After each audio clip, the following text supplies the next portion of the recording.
بسم اللہ الرحمن الرحیم۔ السلام علیکم دوستو، امید ہے اللہ پاک کے کرم سے آپ سب ٹھیک ہوں گے۔ جو دوست میرے چینل پر نہیں آئے ہیں وہ برائے مہربانی میرا چینل سبسکرائب کر دیں اور بیل نوٹیفیکیشن آن کر دیں تاکہ نئی آنے والی ویڈیو آپ کو سب سے پہلے مل جائے۔ تو چلیں کہانی کی طرف چلتے ہیں۔ بسم اللہ الرحمن الرحیم۔ رات کا اندھیرا چاروں طرف پھیلا ہوا تھا، ویرانیت ہر سو تھی۔ دور، بہت دور، وقفے وقفے سے کتوں کے بھونکنے کی آوازیں سناٹے کو چیرتی ہوئی کبھی کبھی سنائی دے رہی تھیں، جو کانوں کو بھلی لگ رہی تھی کہ اس وقت دور دور تک کچھ نظر نہیں آ رہا تھا، اور سناٹا اتنا کہ دل کو گھبراہٹ میں مبتلا کر رہا تھا۔ 100-125 گھروں پر مشتمل قصبہ ابھی بھی تھوڑی دور ہی تھا، لیکن کچھ قریب آتے درختوں کے ہولے خوش آئند تھے اور اس بات کی نشانی تھے کہ کچھ دیر بعد یقیناً آبادی ہے، لیکن آبادی سے پہلے قصبے کا قبرستان بھی ہے۔ دور کھڑے برگد کی جھکی ہوئی شاخیں کسی چڑیل کی بالوں کی لٹیں معلوم ہو رہی تھی، جو ہوا کے ساتھ لہرا لہرا کے کسی بھی ذی ہوش کے حواس اڑانے پر قابض تھی۔ اسی ہولناک خاموشی میں سوتی ہوئی زمین پر تیزی سے قدم بڑھاتے حسن کے قدم اپنے گھر کی طرف رواں دواں تھے۔ حسن کو فوج سے اچانک 3 دن کی منظوری مل گئی تھی۔ اس نے صبح کے انتظار میں ایک پل بھی گنوانا مناسب نہیں جانا اور اسی وقت لاڑی پکڑ کر 9 میل دور اپنے چھوٹے سے قصبے کی طرف روانہ ہو گیا۔ جذبات میں آ کے وہ نکل تو آیا، لیکن اڈے پر اترتے ہی سے یاد آیا کہ آخری تانگا رات 8 بجے نکل جاتا ہے۔ اب یہاں تو اسے فجر تک اڈے پر انتظار کرنا تھا یا پیدل ہی 3 گھنٹے کی مسافت طے کرنی تھی۔ حسن نے 2 منٹ میں گھر جانے کا فیصلہ کیا اور بیگ اٹھا کے چل پڑا۔ اب وہ چھوٹا سا میدانی راستہ ناپ رہا تھا، جس کے بعد سیدھے ہاتھ کی طرف قبرستان کی ٹوٹی پھوٹی دیوار کے بعد اس کے قصبے کے گھر شروع ہو جاتے تھے۔ ایک دم آسمان میں شدید بجلی کڑکی تو اس کا دھیان ایک بار پھر آس پاس کے ماحول کی طرف متوجہ ہوا۔ اس نے چونک کر نظر اٹھا کر اوپر دیکھا۔ آسمان ایک طرف سے بالکل کالا دکھائی دے رہا تھا اور دوسری طرف مٹیالے سے ہولے گردش کر رہے تھے۔ جہاں ایک طرف جگمگاتے تارے تھے، دوسری طرف اسی طرح آسمان پر دائرے کی شکل میں اسے عجیب و غریب مخلوقات کے ہولے گھومتے نظر آ رہے تھے۔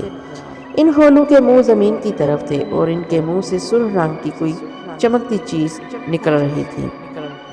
کسی اجنبی اندیشے سے اس کا دل کانپ اٹھا اور وہ تیزی سے قدم بڑھانے کی جگہ اب باقاعدہ دوڑنے لگا۔ اس کے بھاگتے ہی آسمان سے سرخ رنگ کے بڑے بڑے گولے تیزی سے زمین کی طرف گرنے لگے اور گرتے ہی حدت سے بھرے شعلوں میں بدلتے جا رہے تھے۔ تھوڑی ہی دیر میں حسن نے خود کو ان شعلوں میں گرا ہوا پایا۔ ان گولوں کی حدت سے خود کو پگھلتا سا محسوس ہونا شروع کیا، ساتھ ہی اسے اپنی موت بالکل قریب نظر آنے لگی۔ اچانک سامنے اسے ایک چھوٹی سی عجیب و غریب جسامت کی بچی دکھائی دی، جو شاید 4 فٹ لمبی لیکن 1 پاؤں کی مالک تھی، جس پر وہ آرام سے کھڑی تھی۔ بغور دیکھنے پر اندازہ ہوا اس کا ایک ہاتھ اس کی جسامت جتنا لمبا اور ایک ہاتھ بمشکل لالٹین تھامے ہوئے تھا، اور وہ ہاتھ شاید اتنا ہی لمبا تھا کہ وہ بے حد قریب کی کوئی چیز اٹھا سکے۔ وہ حسن کی طرف ٹکٹکی باندھے نہایت خاموشی سے اس کی طرف بڑھ رہی تھی، لیکن یہ کیا؟ بچی کا اکلوتا پاؤں تو ساکت تھا، تو کیا وہ بچی ہوا میں گردش کر رہی تھی؟ حسن نے اسے دیکھ کے مارے حیرت کے سانس ہی روک لی تھی۔ ایک دم سے اس بچی کی آنکھیں حسن سے ہٹ کے برگد کے درخت پر ٹیکے۔ حسن نے ڈرتے ڈرتے بچی کی نگاہوں کا تعاقب کیا اور اسی سمت دیکھا تو برگد کے درخت کی جھکی شاخوں پر ایک گڑیا الٹی لٹکی ہوئی حسن کو اپنی سرد آنکھوں سے گور رہی تھی۔ وہ سفید چوگا قسم کا لباس پہنے ہوئے تھی، جو اس کے لاغر جسم سے کھال کی طرح چپکا ہوا تھا۔ سر بالکل صاف اور جاتے چاند کی معمولی روشنی میں بالوں کے بنا کافی نمایاں تھا۔ طوطے کی طرح لمبی ناک آگے سے غیر معمولی طور پر بلند اور جھکی ہوئی تھی۔ کافی بڑا دہانہ، جیسے کسی نے تیز دھار آلے سے ہونٹوں کو چیر دیا ہو۔ اس دہانے سے جاگتے پیلے دانت، ابری ہوئی رخساروں کی ہڈیاں کی مالک اس کی تنی ہوئی بھویں کچھ عجیب سی لگ رہی تھیں، تو اس کے نیچے غیر معمولی بڑی آنکھیں اندھیرے میں چمک سی رہی تھیں، لیکن غور سے دیکھنے پہ احساس ہوا آنکھوں کی جگہ 2 گہرے گڈھے ہیں، جیسے کسی نے آنکھوں کو گودا ہو۔ اسے اپنی طرف ٹکٹکی باندھے دیکھ کر حسن کی بے ساختہ چیخ نکل گئی۔ اس خوف میں ڈوبی ہوئی چیخ کو سن کے بڑھیا کا دہانہ تھوڑا مزید پھیلا، جیسے اس نے حسن کے ڈر سے لطف اٹھایا ہو۔ اچانک بڑھیا کا ایک ہاتھ ہوا میں بلند ہوا اور میل سے بھرے لمبے ناخنوں والے ہاتھ کو حسن کی طرف بڑھا کے ایک انگلی سے اپنی طرف آنے کا اشارہ کیا۔ جہاں حسن کی چیخ سن کے اس عورت نے لطف اٹھایا تھا، وہیں دل خراش لیکن سہمی ہوئی بلند آواز سن کے یہ لحظہ کئی کتے اچانک بھونکنے لگے تھے، اور وہ ایک دم ایک اچھلتا ہوا وجود حسن کو چھوتا ہوا برگد کے درخت سے چھلانگ لگا کے ورانے کی سمت دوڑ گیا۔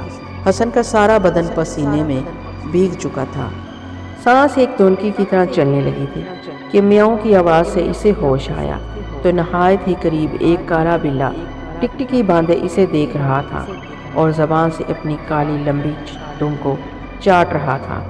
حسن کی سمجھ میں نہیں آ رہا تھا کہ یہ سب کیا ہو رہا ہے اور کیوں ہو رہا ہے۔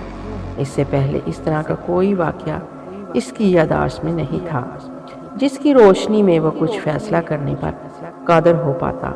کچھ ہی دور وہ الٹی لٹکی عورت اور لالٹین تھامی چھوٹی بچی ایک دوسرے کی سمت نفرت سے دیکھ رہے تھے۔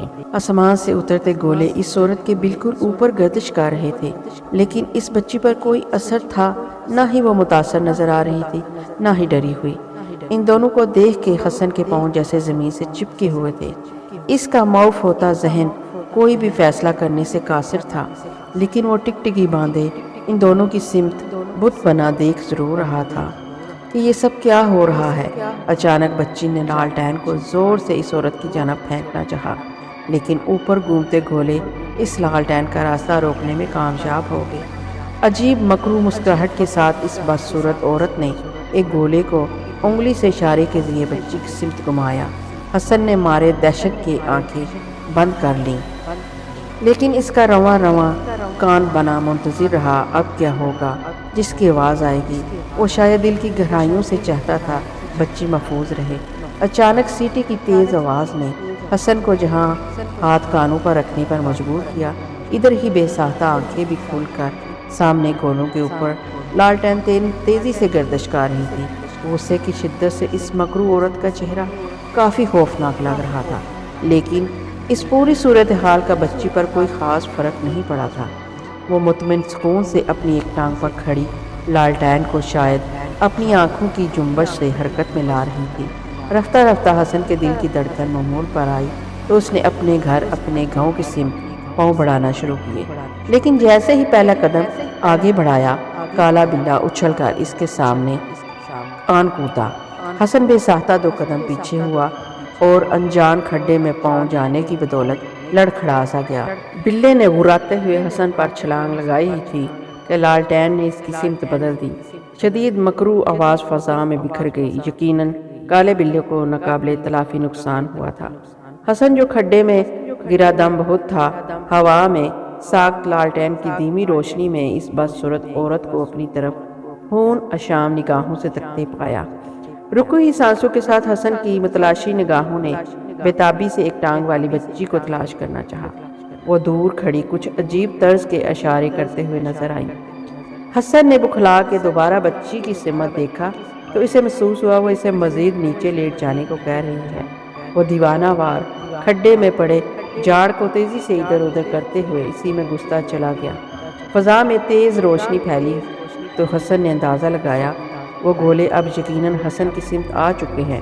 انجانی طاقت کے زیر اثر حسن نے اپنی زندگی کی جمع شد طاقت صرف کر کے اس نے کھڈے میں ہر ممکن اندر کی سمت اپنے وجود کو لے جانے میں کامیاب ہو گیا۔ ابھی ہاتھ اندرونی بربری مٹی کی دیوار سے ٹکرانے میں کامیاب ہی ہوئے تھے کہ حسن کو محسوس ہوا ہر سو دھواں پھیل رہا ہے۔ حسن نے تڑپ کے کھڈے سے باہر کی سمت دیکھنا چاہا، لیکن کچھ ہوتا تو نظر آتا۔ 4 سو نیلے رنگ کا غبار چھا رہا تھا جس کے آر پار دیکھنا ممکن نہیں تھا۔ ایک تیز غراہٹ نے احساس دلایا کہ بدصورت عورت غصے میں ہے اور یقیناً اب وہ کوئی نہ کوئی ایک حرکت کرے گی جس کی بدولت حسن یا اس ایک پاؤں والی بچی کو نقصان ہو سکے۔ یہ وقت صرف دعا کرنے کا تھا۔